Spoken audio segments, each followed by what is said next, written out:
November 20th, 2000. A song is released that will accidentally create one of the most dangerous phenomena in modern culture. It's called Stan.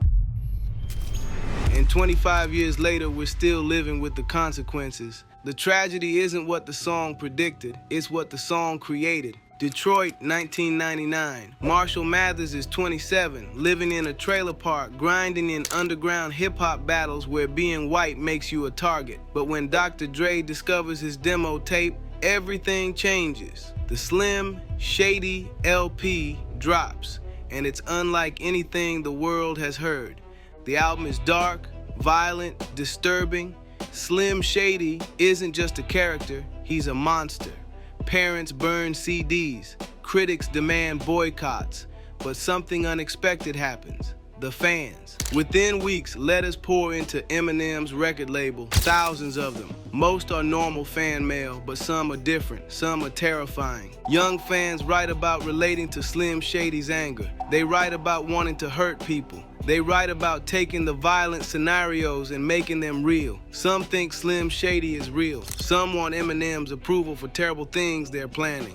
I never meant for it to go this far, Eminem realizes, but it has gone that far. By 2000, working on the Marshall Mathers LP, the fan letters are getting worse, more frequent, more disturbing. Fans show up at his house, make threats, talk about hurting themselves or others in his name. That's when Eminem realizes something terrifying. He's created a monster, and it isn't Slim Shady, it's his fan base. So he decides to hold up a mirror, show his fans exactly what they look like from the outside, force them to see how dangerous obsession can become. He calls it Stan. The concept is brilliant. Stan is an obsessed fan writing increasingly desperate letters to Eminem. With each letter, Stan becomes more unhinged, more demanding, more dangerous. When Eminem doesn't respond, Stan snaps.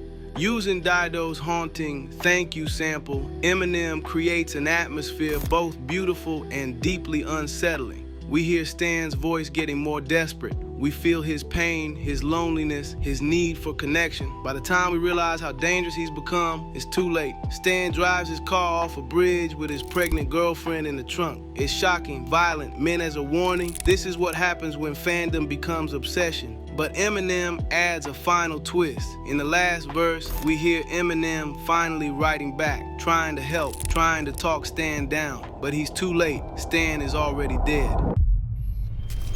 Stan releases November 20th, 2000. Critics praise it as a masterpiece. Psychologists use it as a case study in celebrity obsession. But something nobody expects happens. Instead of discouraging obsessive fandom, Stan inspires it. The song is so well crafted, so emotionally compelling, that fans start identifying with Stan himself. They see his devotion as admirable, his desperation as romantic, his final act not as a warning, but as the ultimate expression of love. Within months, Stan appears in online fan communities, but it's not an insult, it's a badge of honor. I stand for Eminem, fans say. I'm such a stan. The word meant to represent dangerous obsession becomes a way to express devotion. And that's when things get really dangerous. By 2005, stan culture is everywhere. Online communities organize around standing for artists. They create defense campaigns, attack critics, engage in coordinated harassment. The behavior Eminem warned about becomes normalized, even celebrated.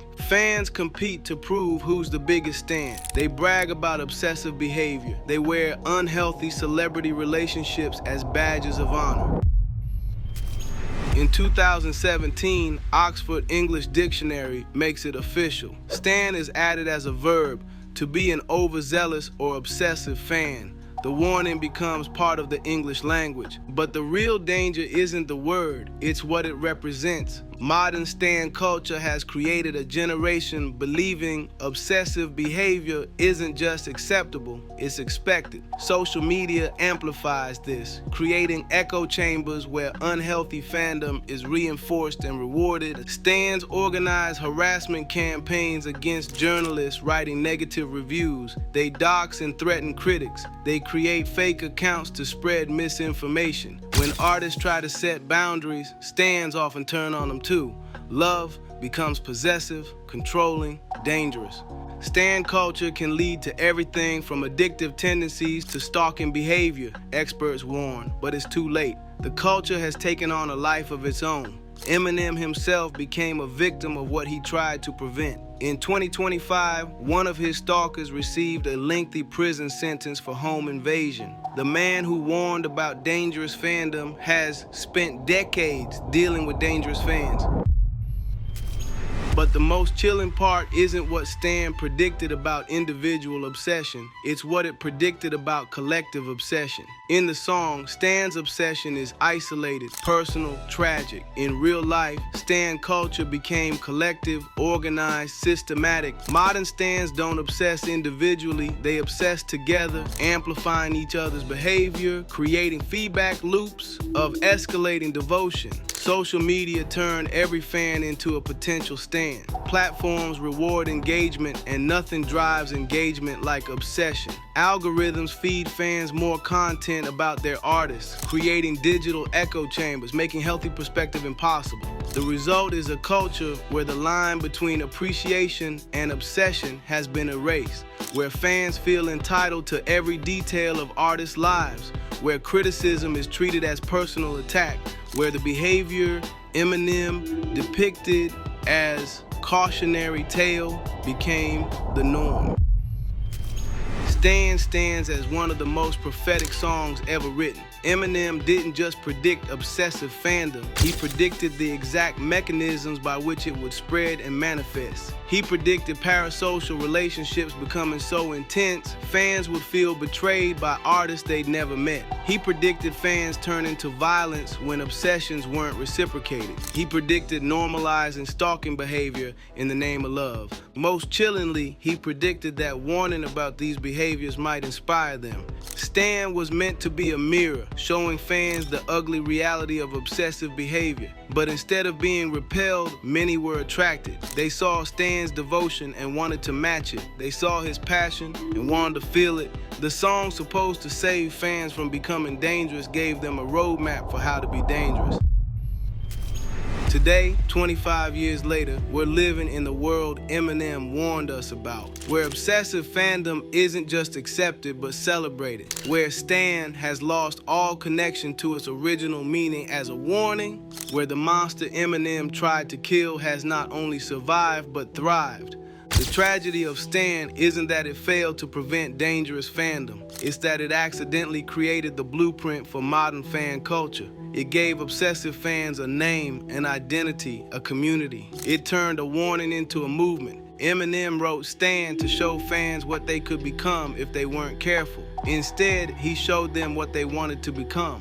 The song meant to end dangerous fandom became its founding document. The artist who tried to save his fans from obsession taught them how to perfect it. Stan wasn't just more dangerous than anyone realized, it was more dangerous than even Eminem realized. Because sometimes the most effective warnings become the most dangerous instructions, and sometimes the artist who tries to kill the monster ends up feeding it instead. The word that was supposed to be a warning became a battle cry, and the fans who were supposed to be saved became the very thing they were warned against. Eminem created Stan to prevent a tragedy. Instead, he created a culture, and that culture is still claiming victims today.